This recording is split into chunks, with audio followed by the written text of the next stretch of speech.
Bonjour tout le monde. Salut la compagnie. Ça va bien? Salut les jeunes. Avant de commencer cette vidéo, n'oubliez pas le pouce en l'air. Si ce n'est déjà fait, abonnez-vous.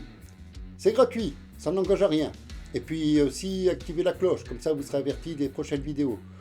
Vous pouvez aussi commenter, en restant poli et courtois. On peut être d'avis différents tout en étant poli. Et puis, partagez. Pour les nouvelles et les nouveaux sur ma chaîne, je vous la présente rapidement. Ce n'est pas une chaîne de vulgarisation, il y en a qui sont très bien et qui font ça beaucoup mieux que moi. Moi, je ne fais que vous présenter un sujet et je vous donne mon propre avis sur ce sujet. Mais ce n'est que mon avis. Alors ce que je vous dis n'est pas faux, mais comme c'est uniquement mon avis, je vous invite à aller vérifier à l'issue de cette vidéo. Et si le sujet vous a plu, n'hésitez pas à l'approfondir, car on n'apprend jamais aussi bien que quand on fait nous-mêmes nos propres recherches. Aujourd'hui, j'aimerais vous parler de l'intelligence. Tu veux nous parler d'intelligence, alors que tu n'as même pas un échantillon sur toi. En fait, ce n'est pas de mon intelligence que je voudrais parler. Tu as raison, mec. Ce n'est pas bien de parler des absents. C'est d'une intelligence qui nous entoure, mais que nous ne voyons pas forcément. Je veux parler de l'intelligence des animaux. C'est vrai que les animaux ne sont pas bêtes, mais c'est plus de l'instinct que de l'intelligence. Oh, détrompe-toi, Ange. Les autres espèces sont également dotées de sentiments et d'intelligence. Mais beaucoup préfèrent appeler ça de l'instinct pour pas que cette intelligence vienne rivaliser avec la nôtre. C'est pas faux. Bon, il faut tout d'abord définir qu'est-ce que c'est que l'intelligence. Alors, d'après Wikipédia, l'intelligence est l'ensemble de processus retrouvés dans des systèmes plus ou moins complexes qui permettent de comprendre, d'apprendre, de s'adapter à des situations nouvelles. Et contrairement à une idée reçue, les animaux sont tout à fait capables de s'adapter à toute autre situation. Donc on peut dire que les animaux sont tout aussi intelligents que nous. La différence, c'est que nous n'évoluons pas tous dans la même direction. Ok, j'avoue que des animaux sont capables de faire quelques trucs comme nous. Par exemple, un chien est capable d'ouvrir une porte. Un chat aussi. Mais ils ne sont pas capables de refaire tout ce qu'on fait. Tiens, tu as déjà vu un chat savoir se servir d'un ordinateur, toi? Eh bien, tu sais, les chats sont tout à fait capables, eux aussi, de se servir d'un ordinateur. Et je le prouve.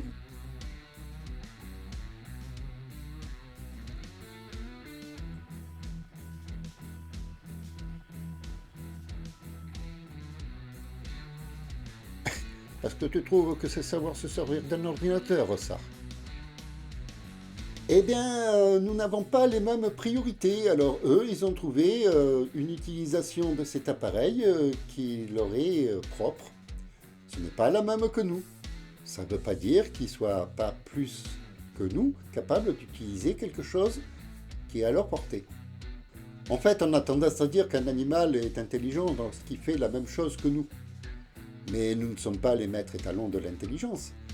En fait, l'animal utilise les choses qui sont à sa portée en fonction de ses besoins. Et c'est la définition de l'intelligence. Ok. Mais tu peux quand même pas nier que parmi toutes les espèces qui vivent sur Terre, c'est bien l'humain qui est le plus intelligent. Non, pas forcément, hein. Nous avons effectivement développé une certaine intelligence, ça c'est incontestable. Mais il en va de même pour les autres espèces.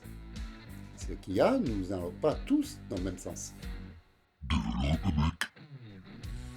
Bien, en fait, nous, comme les autres espèces, nous avons tous développé une intelligence. Nous nous sommes tous adaptés à notre environnement.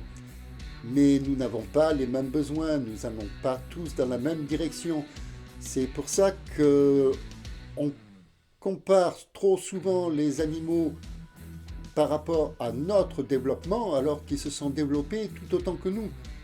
Mais en fonction de leurs propres besoins, et ils évoluent en fonction de la direction que prend leur espèce, ce qui n'est pas toujours la même que nous. Ok, mais nous sommes quand même les seuls à nous être confectionnés des outils, même si quelquefois on n'aime pas trop s'en servir. Oh, ne crois pas ça, Ange. Les animaux aussi sont capables d'utiliser des outils. Un corbeau est capable de se faire un crochet avec une brindille ou un morceau de fil de fer pour aller chercher de la nourriture au fond d'un trou. Les singes taillent des branches pour s'en faire des outils. Bon nombre d'animaux utilisent des outils qui sont à portée d'eux. Mais à la différence des animaux, eux, ils ont encore des outils naturels, bec, griffes, dents. Alors que nous, ça devient de plus en plus faible. Alors pour les remplacer, on s'est fait des outils solides. Mais les animaux, eux aussi, sont tout à fait capables d'utiliser ce qu'ils ont à portée d'eux pour arriver à leur fin. Admettons, seulement, tu ne peux pas nier que c'est bien l'humain qui est capable de créer quelque chose. Les ordinateurs, les téléphones portables, les voitures, les vélos, les motos. Jamais j'ai vu des animaux fabriquer ça. C'est bien la preuve que c'est l'humain qui est le plus intelligent. Ok, oui, l'espèce humaine a créé beaucoup de choses.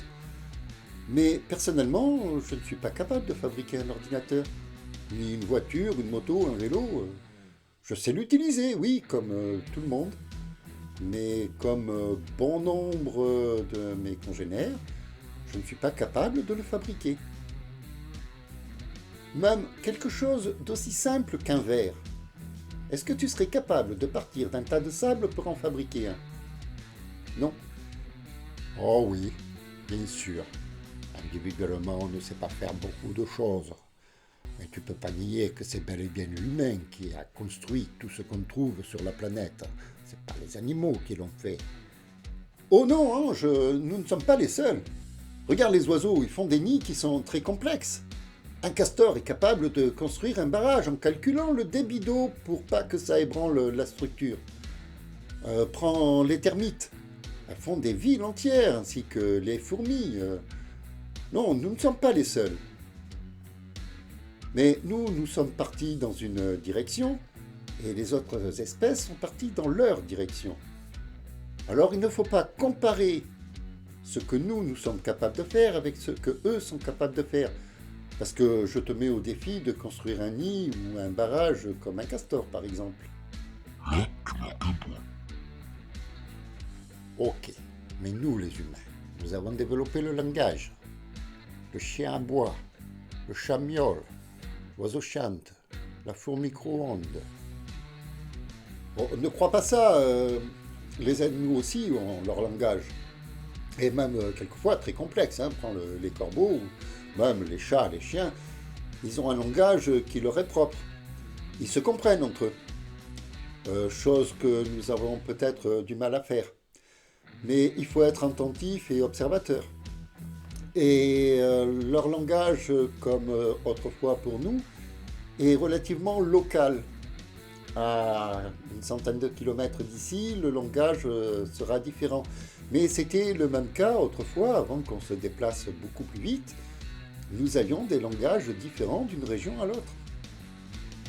Moi, quand j'entends un chat qui miaule, j'entends un chat qui miaule. Quand j'entends un chien qui aboie, j'entends un chien qui aboie, c'est tout. Et parce qu'il faut tendre l'oreille, être observateur. Quand un chat miaule, tous les miaulements ne se ressemblent pas, contrairement à ce que tu peux penser. J'arrive à comprendre chez mon chat le oui, le non, le peut-être, je veux ou je ne veux pas, enfin, plein de petites expressions. Ce ne sont pas des mots comme notre langage, ce sont plus des expressions. Il faut aussi regarder la position des moustaches, la position des oreilles, de la queue. Et tout ça, c'est un code, comme notre langage est un code. Eux arrivent à se comprendre, nous avons du mal à les comprendre. La différence, c'est que eux arrivent à nous comprendre. Alors, quelque part, l'intelligence n'est peut-être pas du même côté, là. C'est pas faux. Je vais te donner un exemple. Il y a quelque temps, une collègue de travail est venue me chercher et me dit j'ai besoin de toi pour traduire. On a des clients français ou italiens. Pour moi, c'est pareil. Et oui, parce que son oreille anglophone ne peut pas faire la différence entre le français et l'italien, alors que ce sont deux langues complètement différentes. De même, notre oreille humaine a du mal à différencier les miaulements, les aboiements, les gazouillements. Mais ce ne sont pas pour autant des moyens de communication très complexes qu'utilisent les animaux. Là, tu marques un autre point. Bon, ta gueule, Bob. Oh, c'est grâce à son intelligence que l'humain s'est développé sur toute la planète. Et à présent, s'apprête à aller dans l'espace aussi. Le font ça, les animaux. Les chats, les chiens, les oiseaux, les chevaux et tous les animaux se sont également développés sur quasiment toute la planète. Mais à la différence de nous, c'est qu'ils ne la détruisent pas. Alors bien sûr, nous sommes la seule espèce à avoir su développer une technologie de plus en plus innovante, technologie dont nous sommes très dépendants. Mais nous sommes aussi la seule espèce à être capable de nous autodétruire. Alors, ne nous y trompons pas, cette technologie est quelque part bénéfique. Nous ne pouvions pas non plus rester tout le temps à l'âge de pierre. Mais en revanche, les autres espèces ont également évolué et évoluent encore. Mais à la différence des humains, c'est qu'ils évoluent en respectant la planète sur laquelle ils vivent. Alors que nous sommes quand même en train de la détruire, cette planète, et de la détruire de plus en plus rapidement. À la différence des autres espèces, nous sommes la seule qui est capable de nous autodétruire par notre technologie que nous avons nous-mêmes inventée. En fait, nous sommes la seule espèce à scier la branche sur laquelle nous sommes assis. Car en fait, toutes les espèces évoluent en fonction de leurs besoins. Et nous n'allons pas tous dans la même direction. Mais nous ne sommes pas plus intelligents pour autant. Parce que si un animal est perdu au milieu de notre ville, bien que beaucoup arrivent à s'y adapter quand même, nous sommes complètement perdus dans la campagne. Alors que les animaux s'y sentent à l'aise. Alors là, on peut se dire, ils sont peut-être plus intelligents que nous.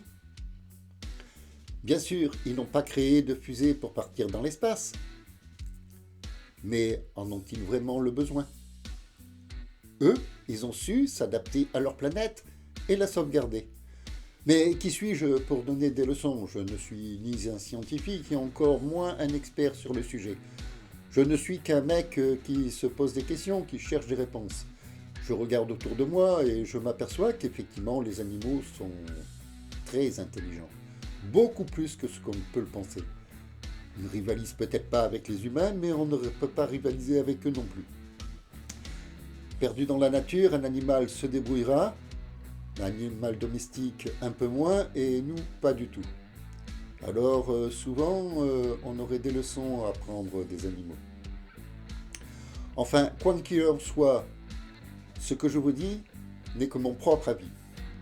Alors, forgez-vous votre avis.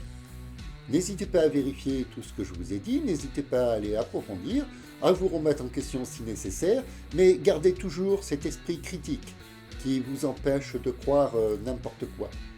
Recoupez les informations et si vous en avez la possibilité, discutez-en avec vos proches, car plus on discute, plus on fait avancer les choses.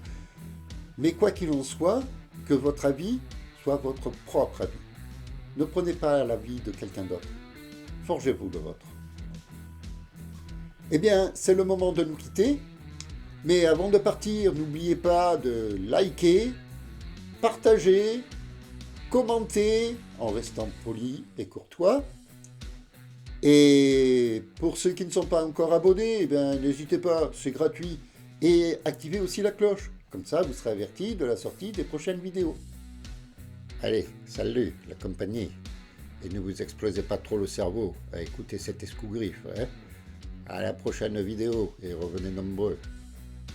Salut la jeunesse et rendez-vous à la prochaine vidéo. Et surtout, Prenez toujours le temps et le plaisir d'apprendre. Au revoir à tous et à très bientôt.